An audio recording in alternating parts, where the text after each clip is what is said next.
Hello students, last video तक हमने 5 application of Gauss law पढ़ लिए हैं। ठीक है, मतलब हमने line charge, infinite line charge की वजह से इलेक्ट्रिक फील्ड निकाल लिया।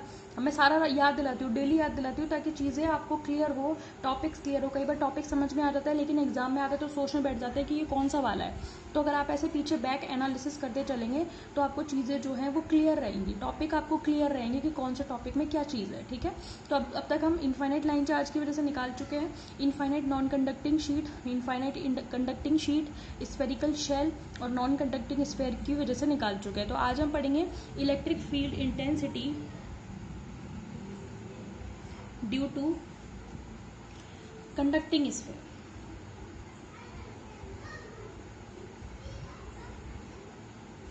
ठीक है, और ये सिंपल सा है, इसमें मतलब इतना कुछ नहीं बताएंगे अपन। और मैं आपको बता दूं सबसे पहले कि कंडक्टिंग स्फेयर क्या होता है, क्या खास बातें होती हैं इसकी, और इसका अगर यूजिंग गॉस लॉ, इसका अगर हम देखेंगे कि कितना फ्लक्स आता है ना, कितना इलेक्ट्रिक फील्ड आता है, तो वो किस तरीके से निकलेगा, क्या क्या खास बात है वो आप समझिए। पहले देखें कंडक्टिंग स्फेयर, जैसे पिछली बार हमने कंडक्टिंग शीट पढ़ा था तो उसमें हमने क्या कहा था कि कंडक्टिंग और नॉन कंडक्टिंग शीट में फ़र्क ये होता है कि नॉन कंडक्टिंग शीट पर चार्ज जो है वो एक पर्टिकुलर सरफेस पर ही रहता है ना, जितना उसको देता है उतना ही होता है। लेकिन इसमें क्या होता है, कंडक्टिंग शीट में जो चार्ज है वो यूनिफॉर्मली स्प्रेड हो जाता है उसकी दोनों सरफेसेस पर। ठीक है, और इसके अंदर हमने कहा था कि जो नॉन कंडक्टिंग शीट है उसके अंदर इलेक्ट्रिक फील्ड जीरो होता है। ये वाली बात मैंने आपको बताई थी जब मैंने कंडक्टिंग शीट पढ़ाई थी। ठीक है, तो कंडक्टिंग स्फेयर हो चाहे कोई भी स्ट्रक्चर हो, अगर वो कंडक्टिंग है तो उसके अंदर इलेक्ट्रिक फील्ड तो जीरो ही रहेगा। तो कंसिडर कर लो आप कि ये आपका कोई कंडक्टिंग स्फेयर है, तो जितना भी चार्ज आप इसको दोगे वो सारा का सारा वो इसकी सरफेस पर ही रहेगा। सपोज करो कि मैंने इसको कैपिटल क्यू चार्ज दे दिया, समझ में आ गई, और ये कैपिटल क्यू चार्ज जो है वो ये सारा का सारा इसकी बाहरी जो पृष्ठ है या जो इसकी आउटर सरफेस है उस पर ही रहेगा, अंदर कुछ भी नहीं होता। अब अंदर कुछ चार्ज नहीं है तो इसके अंदर जो इलेक्ट्रिक फील्ड होगा वो हमेशा क्या होगा, जीरो होगा। बात समझ में आ गई। तो चाहे नॉन कंडक्टिंग आपकी शीट हो चाहे कंडक्टिंग आपका स्फेयर हो, इलेक्ट्रिक फील्ड तो दोनों के ही अंदर जीरो रहेगा, और सारा का सारा चार्ज जो डिस्ट्रीब्यूट करोगे आप वो सारा का सारा चार्ज डिस्ट्रीब्यूटेड होगा on the at the surface of the that geometry. चाहे वो आपकी स्फेयर है, चाहे वो शीट है, या आपका रेक्टेंगल है, या कुछ भी है, अगर वो कंडक्टिंग है तो अंदर उसका इलेक्ट्रिक फील्ड जीरो होगा और उसके सारा का सारा चार्ज बाहरी परत पर या बाहरी पृष्ठ पर या आउटर सरफेस पर ही डिस्ट्रीब्यूटेड होगा। बात समझ में आ रही है आपको? ठीक है, इसमें अब सुनिए कि कैसे पता लगा कि कंडक्टिंग जो स्फेयर है उसके अंदर कोई चार्ज नहीं होता। हुआ ये कि अगर इसके अंदर चार्ज होता, ठीक है, तो इसके अंदर मूविंग इलेक्ट्रॉन्स होते। भाई चार्ज कहाँ होगा, जहाँ पर फ्री इलेक्ट्रॉन्स होंगे या फ्री चार्ज होगा, चाहे वो पॉजिटिव हो चाहे वो नेगेटिव हो।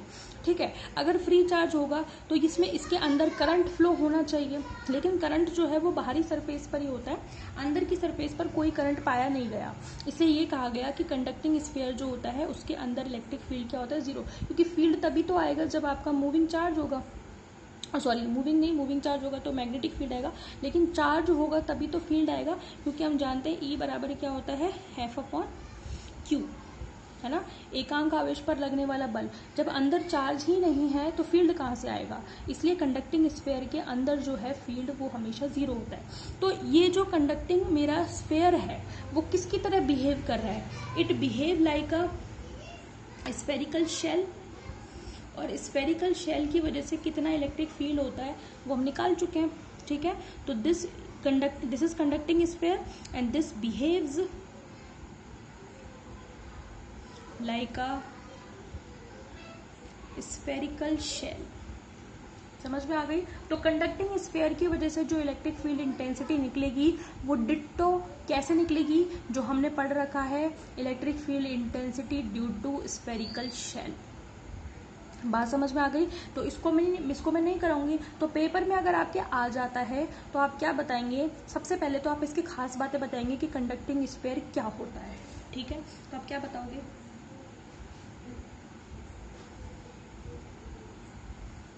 कंडक्टिंग स्फेयर, तो आप क्या कहोगे, इन कंडक्टिंग स्फेयर या in this sphere whole charge is distributed at the outer surface of sphere। ठीक है, सारा का सारा उसके आउटर सरफेस पर होता है। नो चार्ज एग्जिस्ट इनवर्ड, ऐसे लिख लो, in the inner surface of sphere, यानी कि अंदर कोई भी चार्ज उपस्थित नहीं होता। Therefore electric field inside the conducting sphere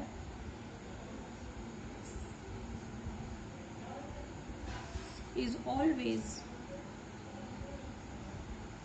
zero।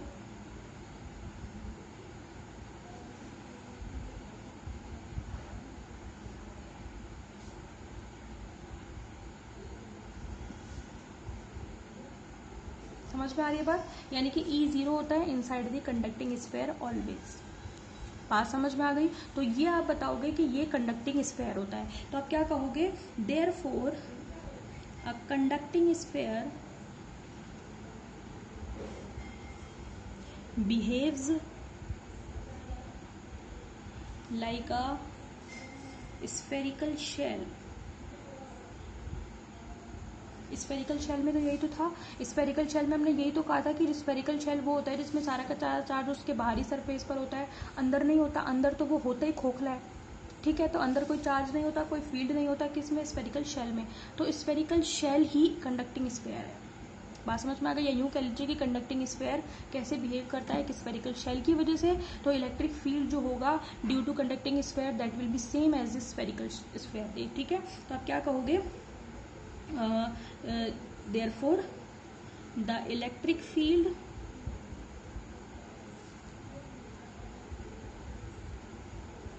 due to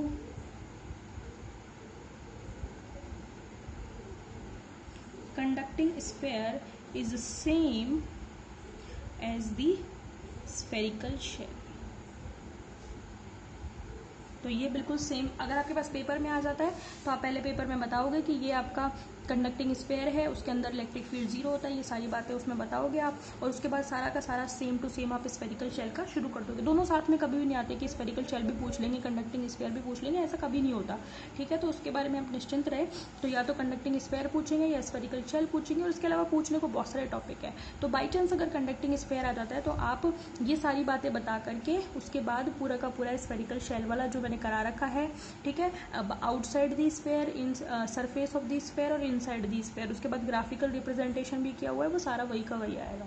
ठीक है, तो इस तरीके से आपके हम नॉन कंडक्टिंग के लिए तो कर ही चुके हैं। इस तरीके से आपके सारे एप्लीकेशंस खत्म होते हैं गॉस लॉ के। तो इस तरीके से हम 6 एप्लीकेशंस पढ़ चुके हैं।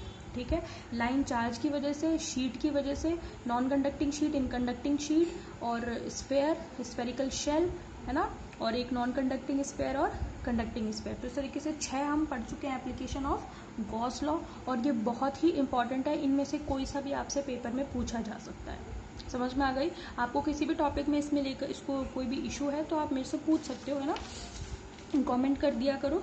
ठीक है, उसको फिर मैं नेक्स्ट टॉपिक में, नेक्स्ट जो भी वीडियो होगा उसमें समझा दिया करूँगी। ठीक है, ओके। अब हम कुछ क्वेश्चंस करेंगे, है ना। अब तक हमने जितने भी टॉपिक पढ़े उन पे बेस्ड कुछ न्यूमेरिकल्स हम पढ़ेंगे।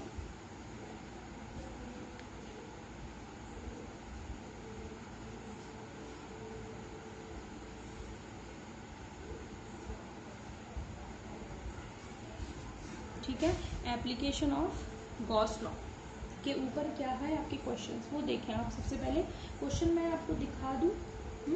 देखो,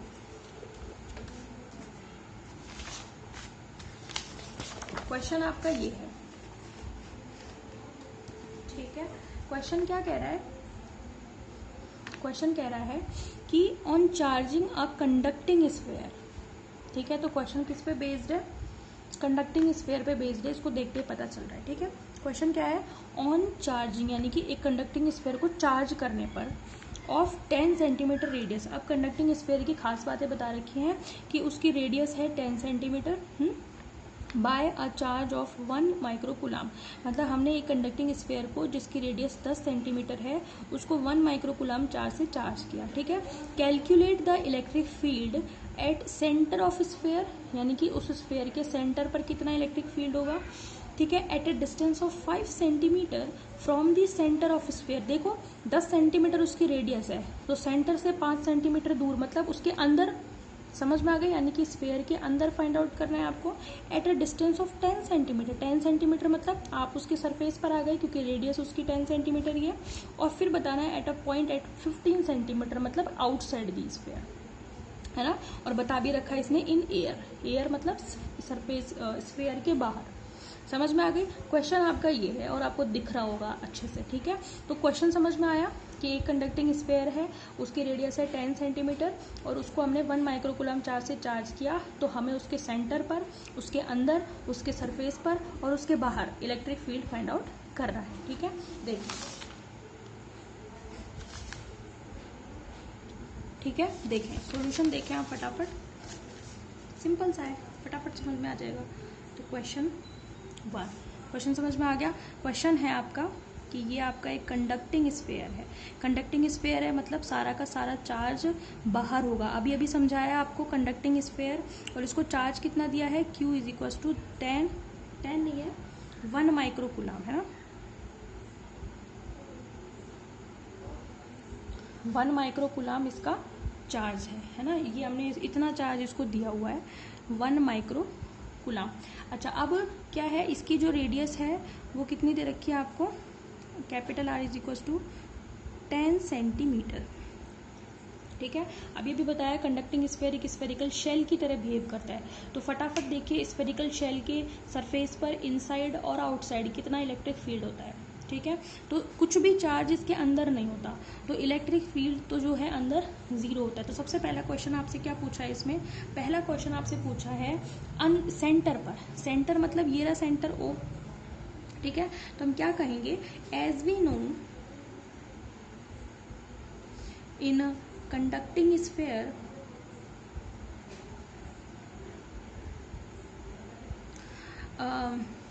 no charge is present inside the sphere, therefore at the center, यानी कि electric field at the centre कितना होगा, जीरो होगा। अंदर ही जीरो होता है तो सेंटर पर तो जीरो ही होगा। Number 2, at 5 centimetre from centre O, यानी कि इससे 5 सेंटीमीटर के डिस्टेंस पर, यानी कि दूसरी कंडीशन क्या है कि ये आपका बराबर बनाना भाई, है ना, मेरे से छोटा बड़ा बन गया है, ये O है तो ये रेडियस है 10, 5 सेंटीमीटर मतलब इससे आधा, यहाँ कहीं, यहाँ आपको फाइंड आउट करना है। तो ये आपका पॉइंट P है जहाँ पे आपको फील्ड फाइंड आउट करना है, ये आपका कंडक्टिंग स्फीयर है। तो हो तो आप अभी भी अंदर ही, ठीक है। तो आप क्या कहोगे, since E inside is 0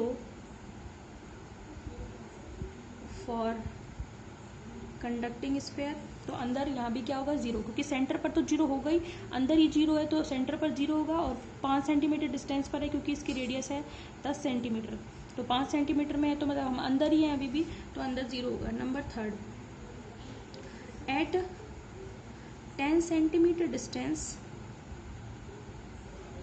from centre O, है ना, तो मतलब 10 सेंटीमीटर में है, मतलब हम कहाँ पर हैं, आ गए।